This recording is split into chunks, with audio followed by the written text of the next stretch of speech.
Hi. It's good to see you again. I know. I like seeing you often. I got to see you last night for our last Surro meetup, but only briefly in my pajamas, which I was just being a bad mom and sneaking away. Cute from- pajamas, the cutiest pajamas too. I was shocking those. But here we are. Yeah. Okay. Go for it. We're talking about. I will be quiet. No, so I was just going to announce the topic. We're obviously here making this recording for those who can view it on their own time. And today's topic, we're talking about the guardian bond. And this is a term that I say, and I don't know if other people say it, but it's my favorite way to describe the relationship between a gestational carrier and their pregnancy and or this growing baby inside their belly. So the hope with this conversation is to talk about that relationship in detail, because I think that's a tricky one and one that you don't really know how to navigate, especially as a first-time carrier and maybe even as a second or third-time carrier. But I think it's a beautiful relationship, and there have been messaging around like what that should be or what it should not be. And I hope today's conversation kind of gives everyone some perspective on like this can be connecting and loving and warm in the same way that other pregnancies have felt. And if that's not actually what's happening, that's okay too, but there is a bond. Right. I am so removed from pregnancy, even though my last pregnancy was only like 5 years ago. But I know it is one of those things where you think about and talking to surrogates so much after they deliver, everybody's experience is so different as far as how they feel about their connection to the surrogate baby and to the intended parents. And so I think this is a really important topic because I don't feel like there is a right way to feel. And I don't know if that's. I agree. I don't think there's a right way. And then we'll talk in this PowerPoint and slide and in our conversations, we'll talk about things that are like, okay. And, you know, I don't really lean too heavily on the not okay things because again, there's no right way to do this, but I think there's a value in validating what is okay, like things that you may do and may not do that are perfectly normalized in this experience. Because again, this is a different type of bond and there are no rules for this one. But there are things that you can be mindful of. There are perspectives, there are considerations, and that's all we'll talk about. Okay. All right, let's go. So, and Sunshine, you've been a gestational carrier, so your input's going to be really helpful as well. But I think the mindset really matters going into surrogacy, especially for a gestational carrier, whether it's your first time or second time. I think the mindset has to be there no matter if you've done this or not, right? Like understanding what is surrogacy, what is your role as a gestational carrier, kind of making sure you've set the foundation, not only logistically, like, is this going to fit in my life and all that, but mentally as well. Like, how will this play an impact on me? What would make this tricky for me? How can I make sure I protect myself emotionally? What supports do I need? But you kind of have to have that mental timeline figured out as well, and really just feel comfortable with your own mind and body when it comes to surrogacy. The first thing I'm pointing out here is just acknowledging the uniqueness. So I think it's a disservice when gestational carriers go into surrogacy, especially for the first time, thinking, oh, this is just going to be like my other pregnancies. This is going to be exactly the same. I think that's a tricky mindset to go into surrogacy with because there's a uniqueness with surrogacy. This is a pregnancy. You have experienced a pregnancy, but this is a different pregnancy. Your body didn't create this embryo and your body didn't implant this embryo. So your body is going to have its own experience around this. And obviously your mind, your emotional state will have a different experience here as well, because this is not a baby that will be coming home with you and sitting in the car seat that you bought and in the nursery that you're designing. This is different. And so just realizing and understanding that this is a different pregnancy. It's very intentional. There's planning, there's purpose. It can feel logistical. I think that's a great baseline to walk into surrogacy with instead of this is pregnancy. I've got it. I've done this before. It's also such a big responsibility when you're like it's one thing to be responsible for your own children, but you're going to be responsible for somebody else's child for a time. So that's a lot of pressure. I think that surprises surrogates in the beginning is like, oh shoot, like I need to get this right because I am accountable to somebody else too. I think that pressure often comes as a surprise that we put on ourselves. It's not even necessarily outside pressure. It's pressure that we, put on ourselves as surrogates. Totally. And I think that's where that word guardian comes from. I kind of think of this a lot because if you're anything like me, I feel more pressure when I'm taking care of someone else's kids than mine. Like I want to make sure like it's even more on for that child, because I don't know, I just feel like something turns on in my body and in my mind that's like protective and attentive. And it's not that my children don't deserve that, but there's something there about caring for others. And it's sort of innate and visceral in our bodies. And in surrogacy, when you're caring for another child, I mean, in that guardian role, like it's protective, it's loving, it's you are out for their well-being and you want to make sure they're fine and good, and it's amplified. And I think most gestational carriers like yourself could probably agree, like it does turn on a little bit more in surrogacy, right? Yeah. Responsibility, you brought that up, which is a great point of this. And the other aspect of this is just like being honest about expectations. There is sort of an ideology sometimes with surrogacy, I think, that it looks this way and it ends up being this way and things are pretty normal, like other pregnancy kind of situations. And the responsibility piece comes in, or most surrogates maybe have never done IVF, so it's all these other new things and these medical experiences and medicines and all this other stuff, and just being very honest about like what you actually expect from the journey versus what the journey entails and will ask of you. I think that's a really helpful activity, a mental activity to go through before pursuing surrogacy, just to make sure those align. Like we had some gals talking yesterday in our group about, it was kind of a surprise to know that you'd be driving an hour away to the doctor's office quite often, more often than you thought, and you have kids once or twice a week, and then we have like, whoa. Right. And then like how debilitating it could be to wait to hear from a doctor's call, like and to hear news about a test, and like how that actually can like literally just make you frozen all day, and you have kids and work and you still have to do stuff, but like how debilitating some of this can feel emotionally. It's being honest about what you expect this to be. And if your expectations are this is going to be easy and fun and a piece of cake and I'll get to the end and it'll be fine, that is truly a hope. And like any other pregnancy in any other setting, there's just so many unpredictables. So you also have to just be mindful of like, this could get rough. This could take a lot out of me. This could take up a lot of my time. This could affect my household in some way, maybe because I'm not just available as much as I want to be. And just kind of understanding all of that while managing your expectations of what you think surrogacy will be. And then just my last point on this page, but it's just remembering it's your pregnancy and it's their baby. It's sort of a mindset shift, because in every other pregnancy, for the most part, if you're a first-time carrier, it was your pregnancy, your baby. And it's a whole different experience of pregnancy emotionally. But in surrogacy, it's not your baby, right? It's their baby. And so that adds a different emotional landscape to the pregnancy, to how you experience things, to how you feel about things, to how you celebrate things, to how you connect with things. And that duality is part of the game. So that is normal. And that's why if you're not feeling some of those emotional conflictions sometimes, that'd be odd. Like it would be odd for you to, get to a milestone and not be excited about a milestone, because usually that's very exciting. But, there is a complexity here that's just surrogacy. It's someone else. And you're excited for your intended parents, because these are people that you've become invested in too. And like you're invested in them having lots of wins because that's all you want for them.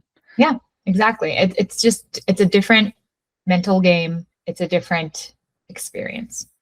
And then I will note here too, because it's helpful, one surrogacy to another can also be very different. So just because you've done a surrogacy journey before, that mindset again of like, I can do this again, it's going to be fine. That sometimes can get tricky too, because again, a different pregnancy, maybe a different set of intended parents or parent, a different landscape. So navigating feelings, like what's normal in surrogacy to feel? Everything and anything is sort of the short answer, but it's a lot of mixed emotions. Again, we're talking about like duality. It's your pregnancy, it's their baby. So there will be these things that just feel like they're happening at the same time. You could feel really excited about a milestone and then sad because you realize, oh wait, but it's not my baby's milestone, it's their baby's milestone. And then you could feel like super thrilled for the intended parents because it's like, it's your milestone and I get to share that with you. And it could all happen in the same second, all of those emotions. So it's a lot of mixed feelings. You could feel heightened nervousness and fear, and then also joy at the same time. I think that's, and maybe Sunshine, you could speak to this. I think that duality makes surrogacy a little bit different, obviously, than other pregnancies, is because you'll feel the good and sort of the complex in the same given time within milestones or various points of it. Can you relate to what I'm saying? I think something that comes to mind for me is when you're pregnant with somebody else's baby, you're like aware that they're there, but sometimes you don't think about your pregnancy as often. You don't think about it or until somebody's like, "Oh, congratulations, what are you doing?" And you're like, "Oh yeah." And then it feels weird when you're responding to somebody and they're like, "Wait, you don't know? You don't care? Like, why don't you stand like you're excited about this baby? Like, hope everything works out for your family." Yeah. But then when something also on the flip side goes wrong, then suddenly, like I had, which is very common in surrogate pregnancies, IVF pregnancies, is subchorionic hemorrhage, where you'll experience bleeding. And sometimes it's really serious, and sometimes it's just common and it passes on its own. But you don't know which one it is until you get to the other side of it. So as a surrogate, when that happens, you suddenly, like, I don't know, the way that I felt about the twins I was carrying in my first journey was like, this is great, da da da. I'm not really thinking about them so much, except for like they're cute. Oh, that's cute. They're in there and hang in there, guys. But then when something happened and I felt like maybe I was going to lose them because of the bleeding, that was so scary in a different way than it would have been if it was my own pregnancy, because of the, like, then I suddenly was like very hyper protective of them. And then I was very hyper aware of them after that. After we got through that, I was always like, okay, little guys, like, what are you doing? Like, I was so much more hyper aware of them because I really wanted them to make it out and home to their families. And so then I don't know, I feel like my anxiety was heightened about the pregnancy, but it was in a different way than it would have been if it was my own babies. And it was like the sense of, what if I had to tell their parents that something happened, and would they blame me? And, all of that's really heavy. That weighs heavy on the surrogate who's experiencing complications in the pregnancy. Yeah, no. And I think you're kind of talking about this next point, that like there can be parts of this journey where you just start those to feel different and those shifts happen. Like, and you brought this up in your story where it's like, I kind of was like, okay, they're there. And then after an event in your journey, it's like, no, I'm deeply now attuned with them and I want to be paying more attention and I want to make sure that they're okay. And in surrogacy, I think also like there could be a lot of excitement in the beginning of journey, right? Of like, I can't wait to do this. And like, I can't wait to connect. And I can't wait for the intended parents. And then, pregnancy is still just a very physical thing that's quite exhausting, draining. It takes a toll on you. So like for most individuals who are carrying a pregnancy, it's very normal and almost healthy to detach from it a little bit. Just be like, okay, I kind of don't want to think about this right now. Like it's there and everything is fine, and I will just keep on looking forward and dealing with whatever I have to do. So the emotional detachment or distancing is sort of normative in pregnancy period. I don't know many people that were like extremely conscious every day about their pregnancy and didn't want to like lull out of it sometimes. In surrogacy, even more relevant. I think sometimes it looks worse in surrogacy where it's like you're going out of your way to like distance and detach or like not care. And, you know, in my mind, it's just a reminder that like pregnancy is not fun. And a lot of us did that, right? Like a lot of us were like, I don't want to think about you right now. And I kind of want this part to be over. And that is just part of that physical experience. In honesty, too, like I don't think you would ever want to say this during pregnancy or during, like, I can say this now with some distance from my journeys, but like there were times when I would feel resentful toward the baby and be like, this little bastard is making me sick. Like I can't, like this isn't my baby. And like I can't wait for you to get out of here and go home with your parents because I can't feel like my sciatica if I have to deal with this any longer. And like this heartburn is driving me crazy. And it's like your time's almost up, buddy. You need to get out of here. There's like resentment too that happens when you're having the physical hardships from pregnancy that you're not like, I don't know that I felt that same way about my own baby when I was carrying my baby. I was like happy to go through those things and be like, that's okay, because that's what you need, my love. You know, it's like different. Well, that's so interesting that you're pointing that out. I was that person that in my own pregnancies that I was carrying, I was resentful at times too, for the same reasons. Again, this is very normative. Pregnancy is so physical. It's so demanding. It takes a lot from you at various points. So I remember times I'd be like, why did I do this to myself? Like, why? Like, couldn't you just wait like a couple years? Like, I don't want to feel like this right now. Like, I remember those feelings and in my own experience. And so again, like this is I like saying these things out loud because these are normative to pregnancy. They're not unique to a surrogacy or, you know, a person carrying their own biological child. It's pregnancy comes with this, period. And it's a lot of this that's normalized. We'll talk about attachment in the next slide, but like many people have various experiences with attachment, whether they're biologically related or not. During pregnancy, it's not always my love, right? It's not always like everyone. So again, pregnancy it's its own world, it's its own experience, and it has a lot of different versions of it that are valid and normal. So the guardian bond, this is the relationship that I like to coin between the gestational carrier and the surrogate baby. And this also applies to those around the surrogate baby. So as a gestational carrier, this is your partner if you have one, your children, and just others who are invested and involved in your life. This is a non-maternal attachment to the pregnancy.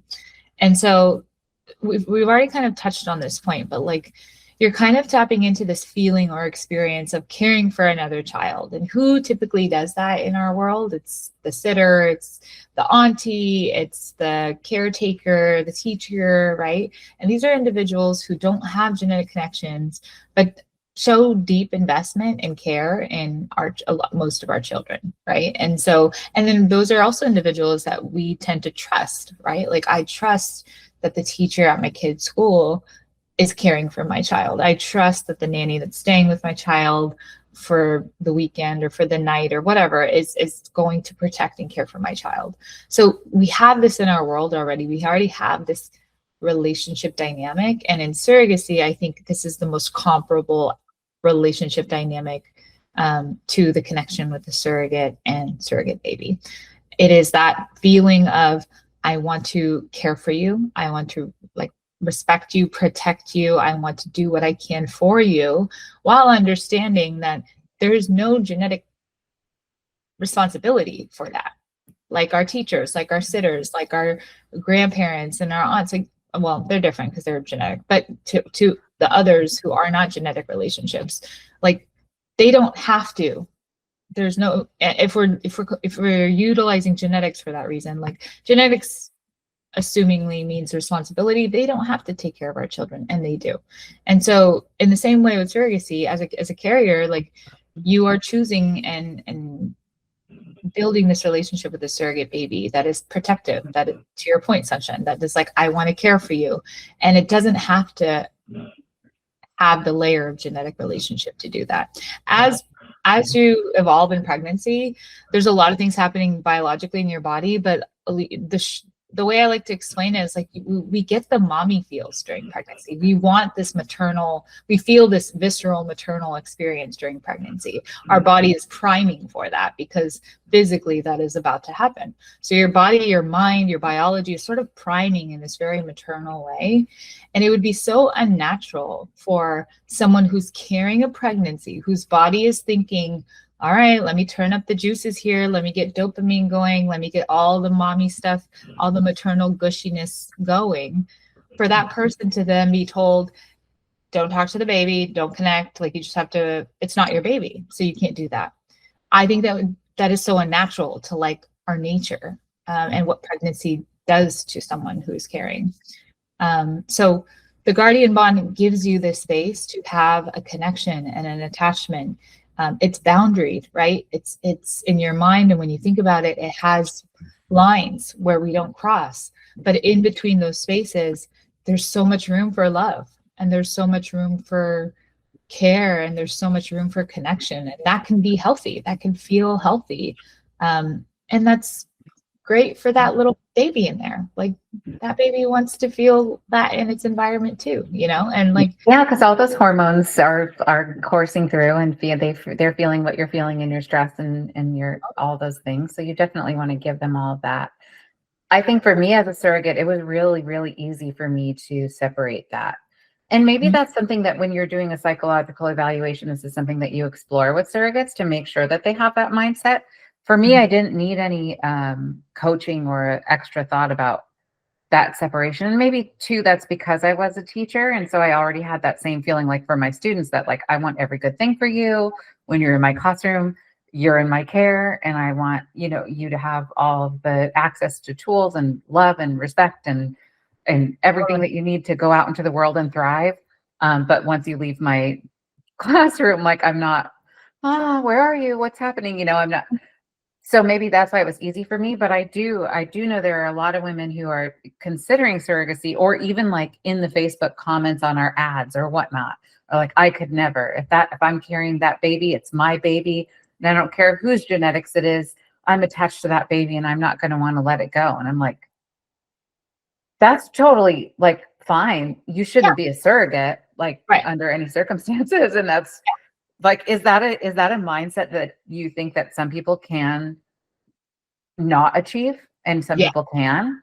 Like, are there some people that really couldn't get this guardian bond concept? I think so. Your experience is unique because you've been a guardian, you've been a teacher. There are certain positions and certain people in our society that are these people that care for others, and there's no boundary, there's no attachment, there's boundaries. But for some, like I think for some, pregnancy is a very like sacred experience, right? Like pregnancy culturally, pregnancy from different backgrounds and religious experiences is very sacred. And so for some, the concept of this sacred practice, but then it's for somebody else can be so far-fetched, like can be so like, what? Like how? No. The only version of pregnancy that I've ever known and that I've ever experienced has been this one. How on earth would that happen that way? And I can't see myself getting there. I think there's a group that, cannot be a surrogate and shouldn't really, because again, pregnancy is its own experience. It's quite life-changing. It is a huge stage of most people's lives. It's a very visceral experience for women. We are the only species, like we are the only part of our species that gets to have that experience. It can be very different for different people. And so I think it takes a type of person that can understand pregnancy outside of sacred and outside of sort of these bigger concepts to, you know, this experience, and a person that can understand, wow, I can benefit and help another family by going through this experience, and I'm willing to do that. I think that's the group that belongs here. Not a big group. And maybe that's okay, because again, like this is such a tricky situation that many people don't have like a lot of context for. So I think it'd be tricky when, I think it is tricky, and we have seen cases like that where it's individuals who come into being to surrogacy who want to be a gestational carrier and like really struggle through it and really have an awful experience because the mindset wasn't there of what this actually is and what this actually means for them. So I don't think it's for everybody, but thankfully for the people that it is for, I mean, this is just a beautiful gift to the world, I think. Yeah, I think so too. And the point here too is just the celebration of pregnancy and just that forever connection. I like separating pregnancy so much out of surrogacy because pregnancy is its own thing. So like when you are a surrogate, like, and you want to celebrate your pregnancy, like you should. This is a huge thing that you're doing and your body's going through, and it's a thing that your family's going through, and like we shouldn't minimize the fact that a pregnancy is being experienced by an individual willingly for someone else and their well-being and their family and their dreams. So feeling joy, pride, just proud of yourself, like that should be prioritized in a surrogacy and journey for a gestational carrier. If you want to have those like events, I don't know, there's so many cool things. Maternity photo shoots and things. Yeah, mommy. So I've heard. Well, this is the one. So yeah, I won't say it because it's sort of politically incorrect sometimes, but like you can have a baby shower, but it's for you. And in the sense of like, oh, now I have to say it because I can't think of anything else, but now I'm really curious. There's a gestational carrier that I was talking to that had a very cool and close connection to her intended mother and the intended father. And they decided to do a baby mama shower. And it was their joke because they were like, you're our baby mama. And it was like, you know, this is generally not okay to say, but for them, it was cute and fun and totally appropriate for them. But they had a shower for her, and then they had then the parents had a shower. And in other settings, the maternity photos, right? Like either you taking one alone or you taking one with your intended parents. There's so many things, there's no rules. You can do whatever you want to do as long as everyone's feeling respected. But celebrating the pregnancy is something that you should prioritize too. I think it's wonderful to do that. And then just realizing like there's a forever connection here. Sunshine, I feel like you can relate because I can relate from a student side. Like there will be teachers of mine that I will never forget. Like I will wish them well now. And I'm thinking about them now. And I'm like, I hope they have a really nice life. Like I will never see them probably, but like I feel that still. And that's that in that guardian bond relationship, when you've had care and you've invested in someone's well-being for whatever period of time, really, like that's forever there. Like there will always be a thought of like, I hope they're well, you know? Mm-hmm. And you even have that with people you interact with in the grocery store from time to time. That's like, you know, I feel the same way about the couple that runs the local pet food store here in my town. Like, I love them. I want them to be successful and happy and wish them well. But I'm not like, I feel like surrogacy is really cool because for me, it expanded my, like I used to think about my own lane, even my students and whatever, like these are my people, but surrogacy made me feel connected to people in a different and a bigger way, where I realized that like there are all these threads that are connecting everyone, that I never would have got to meet my intended parents if I didn't sign up to be a surrogate. I never would have known this really awesome gay couple in Australia. Like I never would have met them. And then I wouldn't have known about their parents, and I wouldn't have known about like their life and my intended mom and father for my second two journeys. Like, I'm so glad that I know that they're in the world.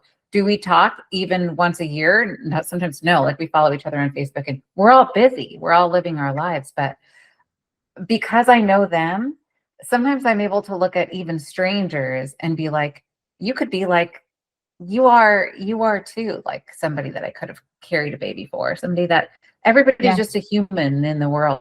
Like it expanded my affection and appreciation even for strangers, because I recognize that strangers can become loved ones too, even in just passing. Like, we're all so interconnected. There's so much of that, and different cultures and different things that maybe feel so other and feel so foreign or different until you get to meet somebody from them, and then you're like, oh my gosh, we're the same. Yeah. We all want the same thing. We all Me too. are on the same mission. Yeah, exactly. I love surrogacy for that reason. It's made me feel more connected to humanity. I know. I mean, I think it's the most human thing you can do, honestly. I mean, on a visceral, biological level, I don't know anything that tops it, really. Like those videos when you see some random person jumping into a river to save a drowning monkey or something, and you're like, see, it's all of us. It doesn't matter who you are. If you can help somebody and you see an opportunity to help them, Yeah, we should all instinctively want to take that opportunity. I think that's pretty cool. And it always really moves me when I see people helping strangers. I think I remember seeing someone talk about that being a big differentiator in our species versus others. That, like, although humans are like, the worst. It's pretty much, I was about to be like, although we like love killing each other and we love just causing chaos, I believe this is true, that we're like one of the only species who actually cares, like we'll go out of our effort to help each other. Like in the animal kingdom, you don't see that. Like you don't see a lion going to help like a herd of other lions, or like anything like that. You just don't see that kind of like camaraderie. You see community, but you don't necessarily see that like, I'm going to help you for no reason behavior in other species that often. So we have one thing good going for us. Yay, I'll take it. Just please keep doing that in 2026. What is okay? So I made a list here because I think this is a common question that I usually get. I'm like, is it okay if we do this? Is it okay if I do that? And we started this whole conversation by saying, like, there's nothing that is normal or not okay. Like, there's just different and different versions. But I put a list here, and Sunshine, you and I will kind of play with this list. But these are just a few things that are okay to do when you're in a surrogacy journey and carrying a pregnancy with a surrogate baby. You can talk to the baby. You can actually talk to them. I've been so surprised at how many gestational carriers have told me that they refrain from talking to the baby, and it breaks my heart, because it's just like, but that baby's in there hearing you and like totally listening and like probably bored, like wants to talk, like let's talk, right? Talking to the baby, getting excited about kicks and movements, getting excited that like there's progress in the pregnancy, enjoying milestones, a nickname. I think that's super, super healthy, right? The baby, your baby. We talk about embryos for the longest time. It almost feels so dissociative by nature. And so if we can have a name, and oftentimes I help intended parents pick the name, because intended parents usually have the harder time understanding and grasping and realizing that like there's a real child in there and it's their child.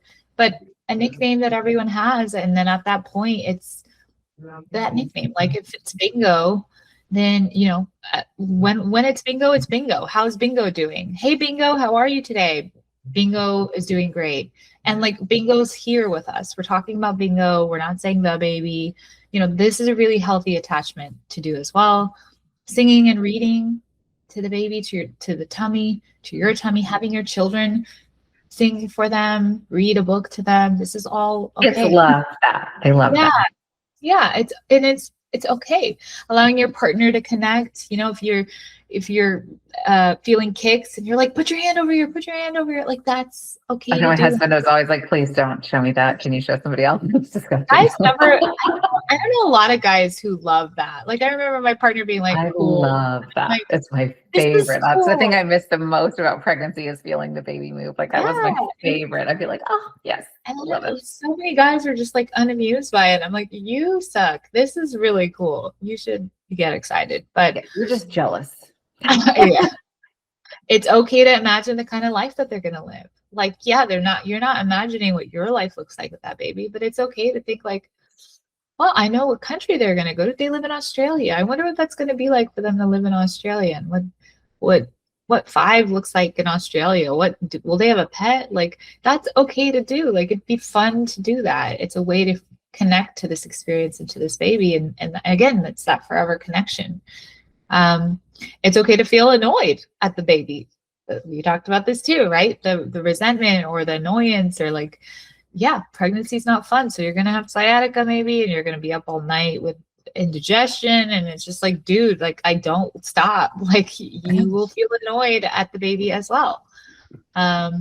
So you might pray more during this pregnancy. It's a different experience for some people to go through a surrogate pregnancy because it feels more unknown. It feels a little bit more out of control. It feels like there's more responsibility.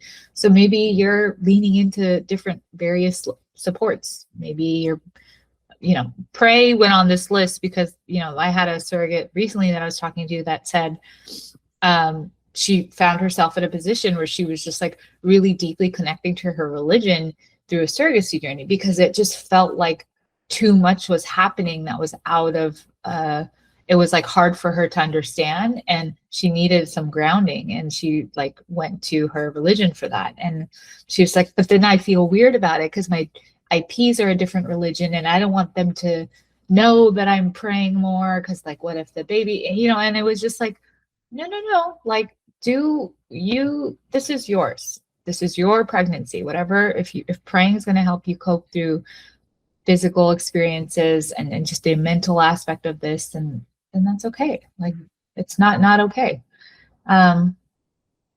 Distancing emotionally is also okay. We already talked about this too. There will be periods where, for various reasons, this just might not be something you want to think about all the time, or that is causing you stress. This meaning a pregnancy, this meaning surrogacy. Again, like, these are normative aspects of it. Life still happens. We had this talk yesterday in one of our conversations that like life goes on outside of surrogacy. And sometimes life will be the problem for you, not even surrogacy. But you're going through a physical experience and everything is intertwined. So if you're feeling a certain way and it's coming out in your pregnancy, that's okay. Like, that's how this all works. Feeling like it's not real, also okay. I have so many individuals I talk to that are like 9 months pregnant and they're like, yeah, I still don't really know what's happening. Like, I don't even like I don't really feel like there's a baby in my belly. Like, I don't really feel like I'm in a surrogacy, or, just the surrealness, I think, is really normal. And for intended parents too.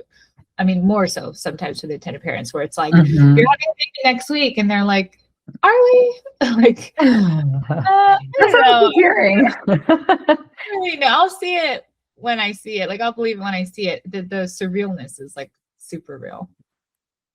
And then chime in, Sunshine, but I'm just going down the list. Wanting to have an ongoing connection to the growing baby. Like, this is also normal and okay. Like, I do want to know how they are. I do want to see a picture at their first birthday. Like, I do want to know when they started walking. Like, that'd just be so fun to know, and information that would bring me joy. For surrogates and intended parents whose relationships kind of devolve in the end, where they'd end up not staying in touch. Yeah. I think it's so important, and maybe this is a topic for another time, to help surrogates cope with that being okay too, because you can't anticipate like if everybody's going to want to stay in touch and if they're going to want to provide these ongoing updates, and they might not. And we need to be okay with that too as surrogates, and be like, not let that harm us, because it can feel really painful for a surrogate who was expecting to have those updates and then to not be receiving them any longer. And then I also sometimes think too, I have some guilt because my first surrogate twins, they're in Australia, and I don't stay as in touch as I think that we all intended. And I think it's my fault. It's not like my intended parents. It's like me. It's like, it's a lot. I don't have the bandwidth to remember their birthdays and their milestones all the time. And then I feel guilty about that.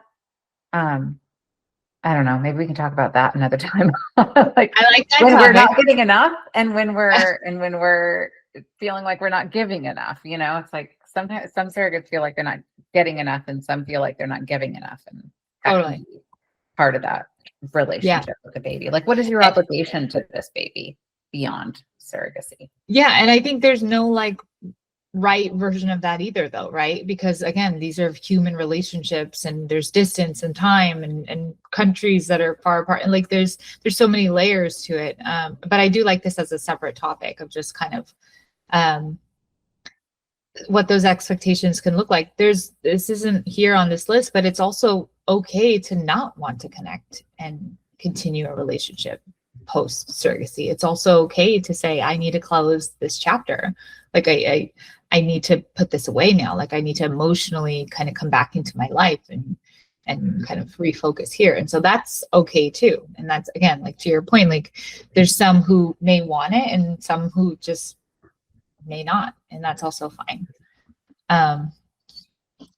Yeah, this list, it's not an exhaustive list. Yeah, it's no. This is all I can get on this one text box. I could have made a few slides of this, but these are just things that I'm hinting at that are like okay. Like there isn't a version of this that we're all following a script for. It is varied, it is different, it is flavored, and that's fine. The last ones I just want to go through is just some other important ones, like comparing how much you give to your own children versus a surrogate baby. This is also something that I hear a lot about, like feeling guilt there of like, I don't want to go to my son's soccer game and I don't want, like, I can't be involved in their lives right now. Or like, I'm worried so much about this baby that I'm kind of finding myself not worrying so much about my own kids. And like that tug and pull is, I think, very normative too. Wanting to connect with the baby once the baby's here is normative. Needing immediate distance post-birth, we just touched on this, right? Like if that's something where it's like, I actually just need the disconnect, that's also okay. And then starting therapy during a journey. Maybe other pregnancies, you're like, yeah, it's fine, I know how to do this. And then you get to a surrogacy journey, you're like, this is so much and I need support. Like this is also something very okay. Just because you didn't do therapy in other journeys or other pregnancies doesn't mean that it's not something you shouldn't do when you're struggling in pregnancy. So this is not an exhaustive list. There's so many, but I hope this gives just a variety of things that like are normal and okay in surrogacy. And these are not things that you need to be like running away from necessarily. And it's okay for that change over time as well. Like as time gets further and further away, if your relationship and your bond is close early on, but it starts to fizzle off, that's normal too. And it will evolve beyond the pregnancy. So yeah. And I like that, I think is important. Especially in our GC evals, when we talk to carriers specifically in the beginning, the kind of example that we share is like, you know, you'll have a different level of friendships with your different friends, right? Like I have a great friend that I rarely talk to, but she's the one I call when I need. And then I have other friends where I'm in the group text often, but I don't really care. Like we're not like super invested emotionally. And then there's other people that I haven't talked to in years, but if we connected, I would give them the biggest hug. Like these are the realities of human relationships. So that is applicable here as well, where it could be very close during a journey and then post journey, it looks different. It will look different. And everyone kind of goes in their bubble and has their lives. And there could be experiences of let's connect and it feels good. And then there also could be experiences of let's just not connect. And that's okay too. Like we don't have this in common anymore. We had this in common and now we don't really have anything in common. Like if you have coworkers that you've been really close with at work and then you don't work there anymore. And then you're like, what do we connect over? Not really anything. But that doesn't mean that you don't care about them and that you didn't value them during that time when you were close and you want the best for them, of course, but you're not going to be like hanging out with them all the time or anymore. That relationship changes. Yeah. Yeah. We do this in our relationship. So surrogacy is not exempt. Healthy emotional attachment strategy. So these are just some like tips and guidance on like how to make sure this feels emotionally healthy in this connection, this guardian bond that we're talking about. The first is anchoring your identity in surrogacy, not the baby. So focusing on your role as a surrogate and the meaningful contribution you're making to another family, to the world. Like I would find a lot of value and pride and moments in that. That helps ground and create containment for the role of who you are in this journey, but then also like where this surrogate baby comes in. So I'm not a mother in a surrogacy journey. I'm not a wife. I'm not a partner. I am I am a surrogate. I'm a gestational carrier, and my role is to be a guardian to this child. And I can root myself in that, and that keeps everything clean for me, right? Like I know what my responsibilities are. I know what I'm doing. I know where the boundaries are, and that kind of helps. I think that anchoring is super important, so that when it starts to feel a little gray, or when you start to kind of feel like, oh, like this is getting a little emotionally complex, you can come right back to, this is what I knew going into this. This is my mindset. I need to anchor. And then using externalization techniques. So like you want to externalize sometimes like the pregnancy, but like obviously the surrogate baby. So this baby, again, I'm going back to a nickname, but like, let's say the baby's nickname is Bingo. Like Bingo is separate entity. Yes, Bingo is currently living inside of my body, but it's sort of a separate person, right? Like me and Bingo can have a relationship outside of how we're actually having the relationship. So I can like Bingo sometimes, I can not like Bingo sometimes, I can talk to Bingo sometimes, I could ignore Bingo and Bingo's not being nice to me. Like you can do the things that you do in these relationship dynamics with this like externalized technique, that like Bingo is a part of you, it's person, but it's also a relationship, and you can have the ebbs and flows of that relationship like you do in other relationships. Visualizing what the baby may look like is also a helpful practice. So sometimes if you're feeling that confusion of like, I know this is not my baby, but I'm feeling like this is my baby, or I like my body feels like this, which I've had a surrogate have a hard time with before in the past, just saying like, my mind knows everything. My mind knows this is not my child, but it feels like my body is conflicting and I'm getting confused and it feels complex. The visualization can help, right? Like for many of the carriers that I've spoken to, and for many of you, like you're not going to look like this surrogate baby, right? Like there will be a chance that the resemblance isn't even there. And so to visualize like what that baby could look like, and that can help you kind of separate your thoughts from the maternal attachment if that's turning on. If your intended parents are two, like a gay couple in Australia, and you're a Latina woman, that baby's not going to look like you. And it's going to look like, you know, this beautiful Aussie little, you know, baby, or, you know, whatever the vision is. I just think Aussies are beautiful. So that's where my mind goes. But visualize that face, visualize that child's life. Kind of going through that visualization kind of helps separate the maternal attachment, because it's separating what your mind wants to do, where it's like, what's the nursery going to look like? What are we going to do for family vacations? How are they, like, your mind wants to do that because it's done that in other pregnancies, and you have to help your mind do this other thing in terms of visualizing. Engaging the intended parents and shared milestones. So this is a wonderful way to create that like emotional attachment at a distance, reminding and realizing and having the IPs involved as much as possible. And this is a two-way street. Some intended parents don't want to be super involved, right? And that's okay. But communicating openly with intended parents about how things are going, sharing milestones. We talk about like sharing a baby app so everyone has the same information about development.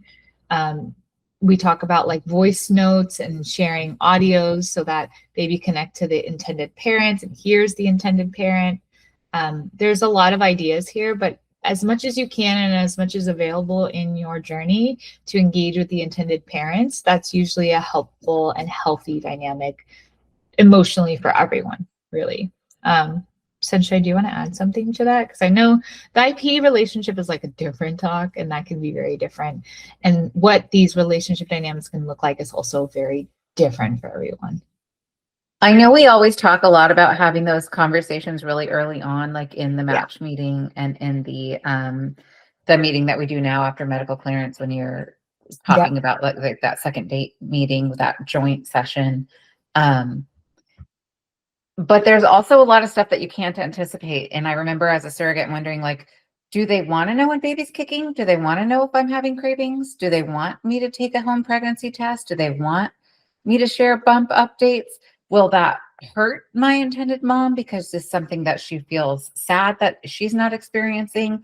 Or does she want to know? And like, what's appropriate ways to ask those questions to find those things out? And maybe you don't know that in the match call, and you don't know that in that second date. So once the pregnancy develops, then you have to ask those questions like, hey, Right. do you like if I share with you when baby's kicking a lot? Or like, if I ate this food that baby got really hyper, like, do you want to know these things or do you not want to? Like, how do you ask these questions?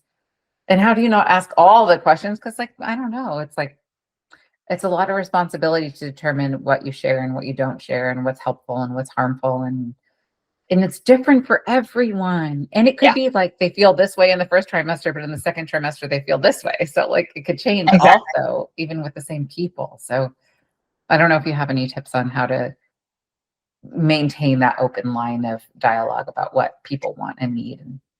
Yeah. I think this can also be a whole different conversation, but the whole thing has to stay fluid. You're constantly learning about each other throughout this entire journey. You didn't get to like have a 2-year relationship with each other and then decide, hey, we know so much about each other, let's do this together. For most people, that's not the case. So like every single conversation is a learning opportunity. So there has to be that. I think that mindset's helpful of like, I'm going to learn about you in this next interaction. We're going to talk next week and I'm going to learn more about what you want, what you need. And then our needs will change. Like, again, like your intended parents might be like, I like this and I like that. And then there's things that happen. And then they're like, no, we don't want this anymore. And the same for you. Maybe you're like, I want to share. And I want to tell you everything. And then you get throughout the journey and the dynamics change. And you're like, you know what, can we actually just like get to a weekly check-in instead? Like life's getting really busy. So those are things that just happen. But just the idea that like every conversation you're learning about each other. So every conversation there has to be that window of flexibility of like, okay, we might do something different or I might learn something new and we'll navigate it. Sorry, just looking at time. So I'm going to go quickly on this last one. But again, leaning on your support network. So you're in an agency that all they talk about is support and actually back it up. So just lean into whatever is available to you for support, your family, your friends, your partner, but also your community, other carriers, and definitely your agency. Whether things are going well or not well, this is still something you need for this experience, no matter what. Okay. Well, I'm excited to talk about this with everyone when we all get together next time. So this is usually a great time to watch this. All right. Thank you. Bye. Bye.